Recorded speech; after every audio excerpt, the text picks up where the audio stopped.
So we say if MySQL num rows of query that we've run, so query run, equals 0, then we need to return true.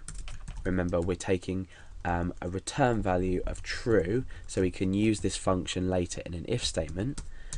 Else, if MySQL num rows query run equals 1, return, in fact I've got this the wrong way around, so if it does equal 0, return false. If it equals 1, return true. So if we get a value back, then we're returning true, so the IP address already exists. Now this is slightly flawed. What if the same IP address exists in the database? Now we could say is greater than or equal to 1, which would be better. We don't need to do this because our processing later on in the program is going to allow us to only add the IP address if it already exists or if it doesn't exist. So if MySQL num rows query run equals 0, return false, the IP address does not exist. Else, if MySQL num rows of query run are greater than or equal to 1, then we return true because the IP address does exist. Now there's a faster way to do this, because what we need to do is we're running the MySQL num rows function twice, so we're slowing down the speed of our program very slightly, but significantly in terms of if you had lots of SQL, you'd be overloading a server. So I'm going to say query num rows equals, I'm just going to take this here and put it into a variable in itself. So we're only running this once, and then what we can do is delete this as well and say query num rows query num rows. That's just a little tip for when you're using lots and lots of things like this. Don't include these in if statements or anywhere else or in any loops. Create them in a separate variable first. So now let's check if this works. So down here we can say if IP exists, and then we specify a user IP in here, do something, otherwise do something else. So if IP exists, remember we're supplying user ID, this will be equal to 127.0.0.1. If it exists, echo exists, otherwise echo doesn't exist. I've used my escaping character there because I've used a single quotation mark inside a single quotation mark. Let's refresh the page and see what happens. Exists. Now this is telling me that my current IP exists in the database, which it does. Now let's delete that from there manually. Come back to the page and refresh, and it says doesn't exist. So our program is working.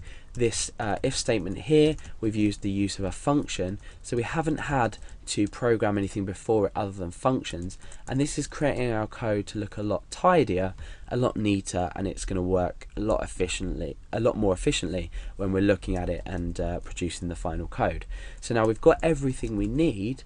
All we need to do is we need to perform this if statement, and we need to just say if the IP doesn't exist, then increase the counter.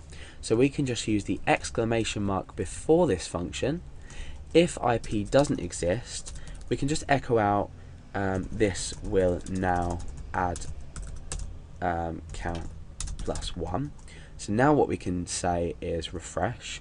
This will now add count plus 1 because our IP address is not in the table. So obviously we're not going to be echoing this out, that's just to represent what's going to happen. So our IP address doesn't exist. What do we need to do? We need to add the IP address and update the count. So all we simply do is update count and add IP. Or is it IP add? Yeah. IP add user IP. And that's it. This line has incorporated our this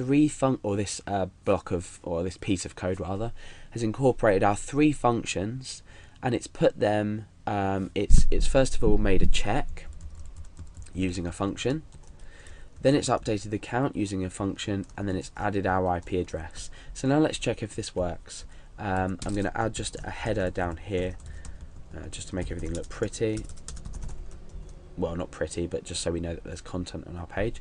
So let's look at the database. Hits count currently is equal to 0, and hits IP currently doesn't have any rows in. You can see that I've got this like red little white arrow with a red circle around it. So now let's refresh the page. We've got my page up. Now, because my IP doesn't already exist in the database, we should have updated the count and added my IP in, ready for the next check when I come onto the page again. So hits IP, we can see that we've got my IP address being inserted into the database, and hits count will be updated by 1. Now let's refresh the page again. That's done. Let's return here. Hits count is still equal to 1, and my IP address is already in the database. So what we've done is we've used 3 different functions. So we've kept our code nice and tidy, and what we've then done is we've checked if an IP exists. We've created some code or some SQL to insert an IP, and we've also created some code to update the count value. Now, like I said before, this isn't the quickest and easiest way to do this, but the amount of time we've spent developing certain parts of it means that you know exactly how to do things the long way round. Therefore, when it comes to working the short way round, you'll be absolutely fine handling it.